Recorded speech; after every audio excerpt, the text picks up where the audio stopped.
if he gives proper zakat, he may get 100 out of 100. He says, okay, fine, I have got so much wealth, this part is exempted from zakat. He may give 50% of zakat. So he'll get negative points. He may not give zakat at all. So imagine, suppose there's a questioner. There's a question in a question paper which is very easy. Should you be happy or sad?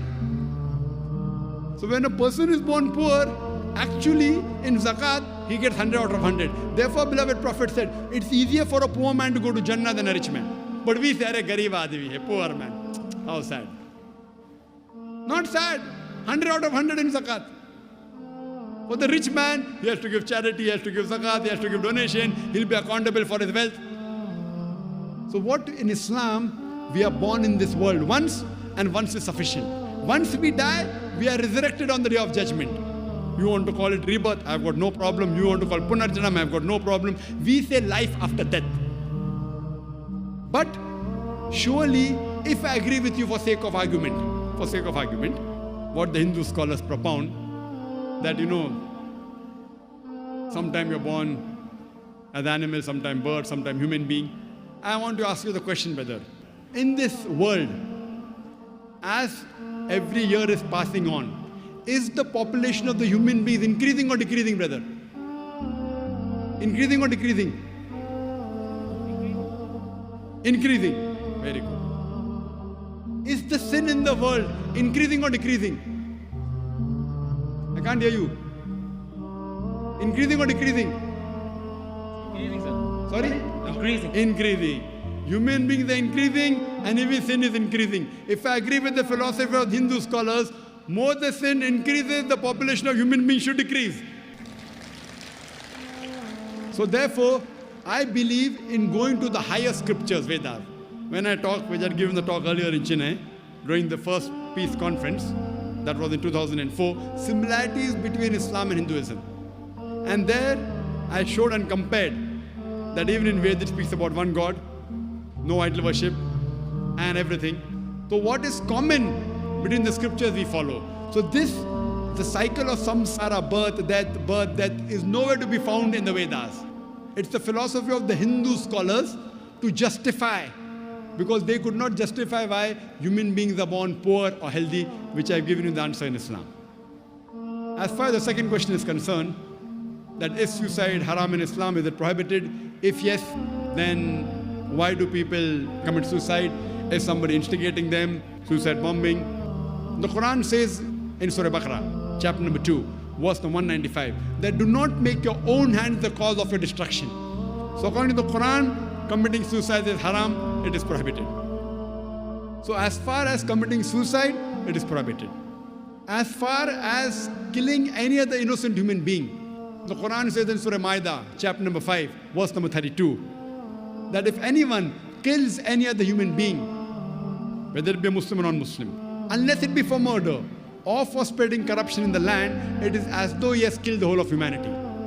And if anyone saves a human being, it is as though he has saved the whole of humanity. So killing any innocent human being, whether it be a Muslim or non-Muslim, it is prohibited in Islam. So if anyone, whether he puts a bomb without killing himself or with killing himself, if he kills an innocent human being, it is prohibited. So as far as killing innocent human being is concerned, it is prohibited. If you use it as a strategy of war, the Japanese used to do the suicide, Initially, where do you get suicide bombing from?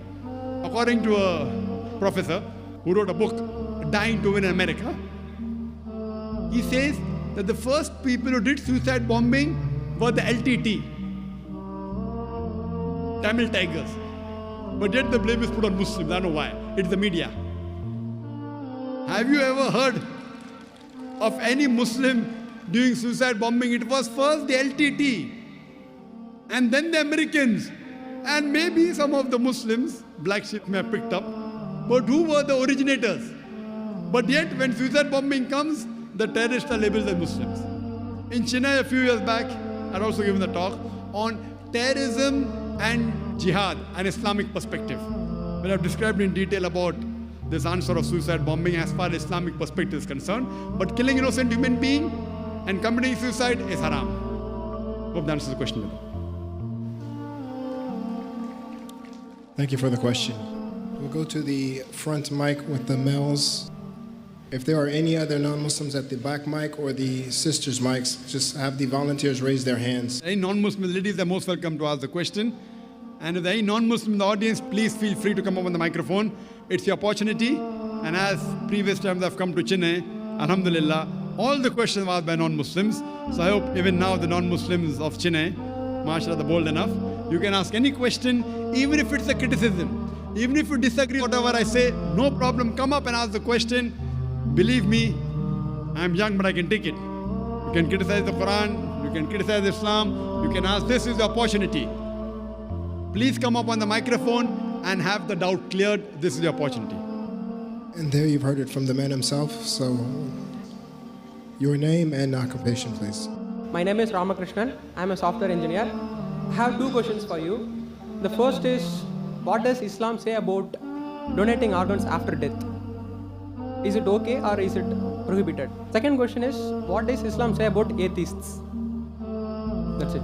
The brother has two questions. I think non-Muslim are one they're asking two, no problem. The first question is, what does Islam say about donating organs? Second question is about atheists. As far as the first question is concerned, what does Islam say about donating organs? There's no direct verse in the Quran or any Sahih Hadith which says whether organs can be donated or not. But there are various conferences that have held in Saudi Arabia, in Malaysia, and various different parts of the world. And the scholars have come to a common consensus that if three things are fulfilled, then organs can be donated. Number one, the person who requires an organ, but natural, it should be a major benefit to his health. He can receive organ as long as it's a major benefit or saves his life. Point number two, the person donating the organ, after he donates the organ, it should not be a major loss to his health. For example, if I donate my heart, I will die. So I can't donate my heart. But the doctors say that out of two kidneys present, a person can even survive with one kidney. So if my mother has a kidney failure, both the kidneys have failed, I can very well donate my one kidney to my mother. Even she lives, even I live. But naturally, after a person dies, if he wants to donate any other organ, that is permissible. But if he's alive, he should not donate any part of the body which will cause a major damage to his health or a loss of life. And the third criteria is, it should not be for money. No one should sell organ. If all these three conditions are fulfilled, then organ donation very well can be done. As far as the second question is concerned, what does Islam have to say about atheists? As far as I'm concerned, whenever I meet an atheist, are you an atheist, brother? He said no. Whenever I meet an atheist, the first thing I do is I congratulate that atheist. People may wonder that why is Zakir congratulating atheists? The reason I'm congratulating atheists is because most of the human beings, they usually do blind belief. He is a Hindu because father is Hindu. He is a Christian, father is a Christian. Many Muslims are Muslim because father is a Muslim. Now this atheist, he's thinking. He may be coming from a religious background. His father may be pious. But he does not believe that how can there be a God who requires to eat, a God who can die, a God who can lie. So the reason I congratulate the atheist is because he has said the first part of the Islamic Shahada, Islamic creed, La ilaha, that there is no God. The only thing I have to do is illallah, but Allah, which I shall do inshallah. So half my job is done. To a non-Muslim who believes in some other God, first I have to prove to him that the God he's worshipping is wrong. And after I prove to him that the God he's worshipping is wrong, then I have to prove to him about the correct God. Here, the atheist, half my job is done. He already agrees in the first part of the Islamic Shahada, La ilaha, there is no God. The only thing I have to do is illallah, which I shall do inshallah. The first question asked to the atheist is that, what is the definition of God? If anyone says there is no God, to say there is no God, he should know the definition of God. If he does not know the definition of God, he cannot say there is no God. For example,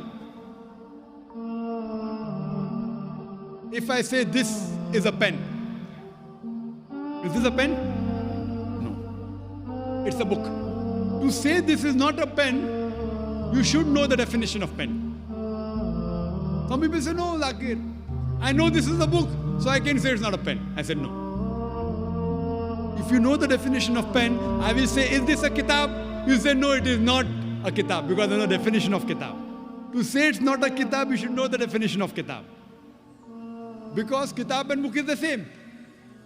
So to say it is not a pen, you have to know the definition of pen. You may or may not know the definition of a book. Correct? Similarly, to say there is no God, you should know the definition of God.